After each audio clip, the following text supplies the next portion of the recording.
put on the whole armor of God, verse 11, that you may be able to stand against the wiles of the devil. So what is the wiles of the devil? Well, here's my point that I would want to open our eyes to, is that the wiles of the devil are real things happening in the world. Right. And I think the mistake would be to say transformer ideology, it's okay, right, or it's like a mental health problem, or it's... Well, this goes into where what we called politics before, and we called Christianity before, where they're getting to a point of collision, because what Charlie was standing up for the most part, was just main doctrinal truths of the Bible, right? That being one, where you can't speak against that without fearing your life, right? Where without someone hating you for just saying, hey, there's such thing as reality. And when we start to press into just disregarding, so we disregard, okay, there's no creator. Well, actually, nothing matters that I see. I can just decide whatever I want.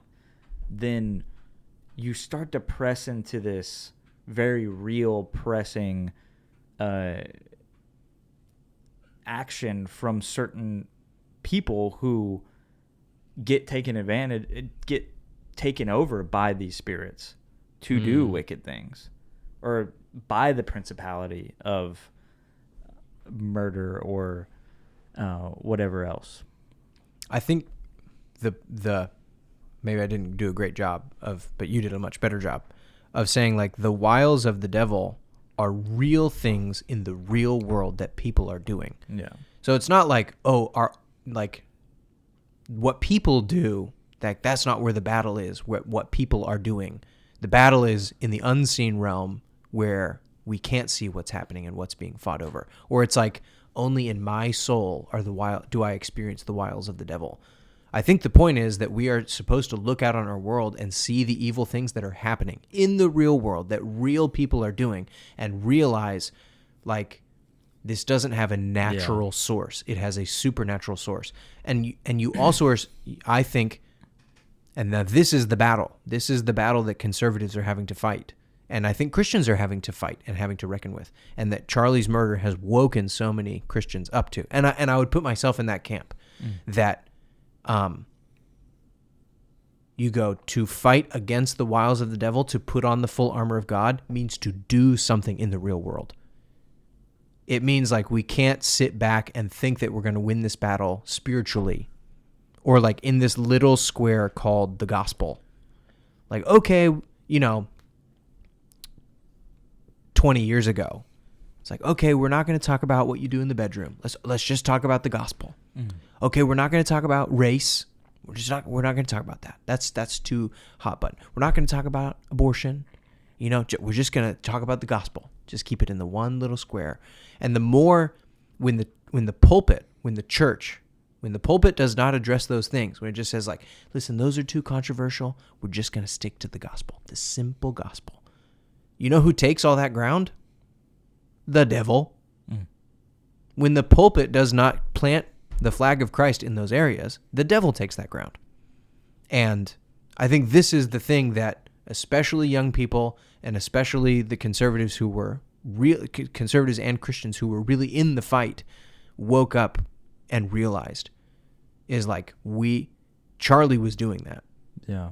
He was planting the flag of Christ in these places and saying, like, no, it's like, we're not just going to fight over just the gospel and that's where my faith stays. Like, my faith impacts all these places. And if I don't stand up for Christ in these areas, then the devil just gets to have it, and that's not right. Yeah.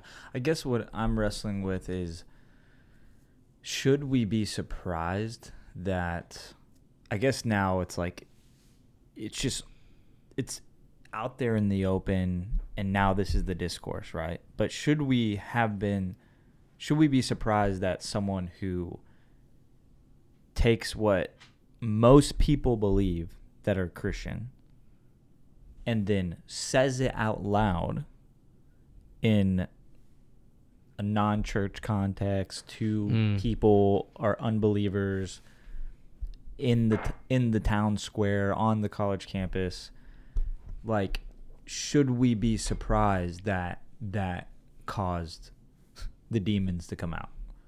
No. I guess. That did when Paul did it. You know what I mean? Yeah.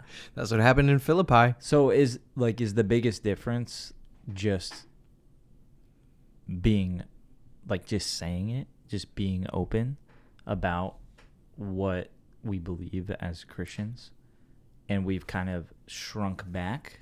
Is that the difference maker? Why did all of a sudden now we realize, oh, Charlie was an evangelist.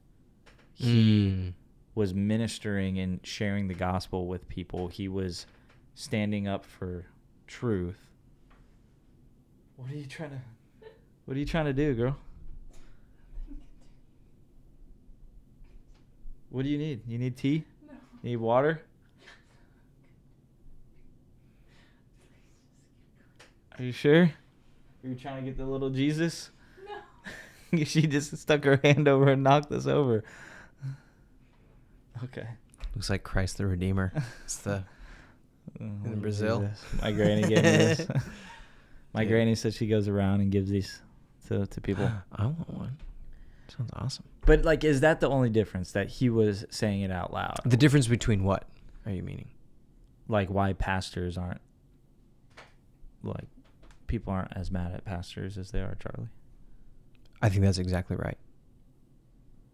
I mean, you can tell the pastors that people are mad at. I think there's a double thing. Like, one, pastors just don't say that stuff. They don't preach from the pulpit about abortion. They don't preach from the pulpit about gender and sexuality at all. You know what I mean? It's like, let me just stick to my little gospel square. This is where Jesus matters. The gospel. You know? And it doesn't ever leave the little gospel square. And if it does leave the gospel square, does it ever leave the church buildings? Does it ever go on the college campus? Does it ever go in the high school? Does it ever go in? Because Paul would call people to repent, right? Yeah. So Jews and Gentiles. It did not matter his audience. Like a religious and an irreligious crowd. He would tell them all to repent. in a lot of his letters, you see him call out specific sins. Telling the church to repent. This thing is happening. You need Yeah. to stop that. Yeah. Yeah.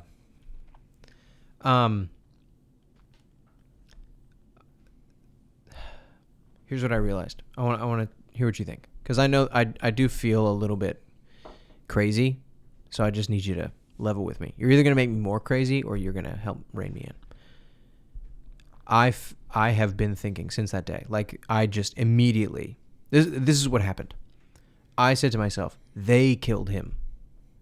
They killed him. And then I had to think to myself, who is they?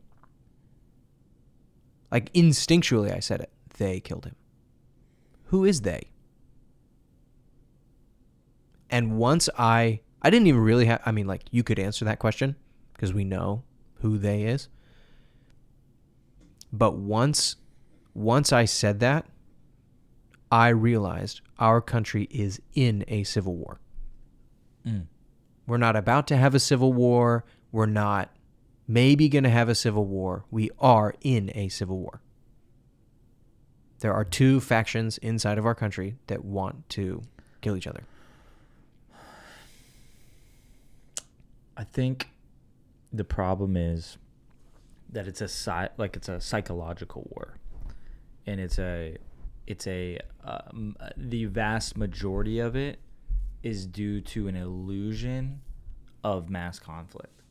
That there is a much smaller number of the Antifas, the Transformers, the fill in the blank, and there's a lot of online bots that are propagating this stuff and creating the division. I do believe, right, that the prince of the power of the air, which is Totally. the enemy, is pulling strings and causing these things to happen. And I do believe there are evil people that are a part of stirring this up and causing this to happen. But I think what they, whoever they is, wants us to believe that it's a much greater thing. See, that is where I disagree. In this, and this is part of what I realized. This idea of like the they, maybe I'll say it this other way. Some people who I have seen, and I know who they are, and I love them, but I think that they're wrong. The they is the people who are trying to divide us. That's the they. That's the real enemy, is the manipulators who were doing the 5th generation warfare, who are trying to divide us, who are putting the bots in there and trying to get us separated. And that's the they, you know? And I think that that's not true. Because what you have to believe is like really deep down, if we could all look each other in the eye, like we would love each other. We're all the same. We all believe the same thing. We all really just want to get along. And I think that that is not true. And Charlie knew that because he looked all those people in the eye who really hated him. Yeah. There really are people out there, especially young kids, especially young women, who, and like, I don't know, you probably saw the statistics.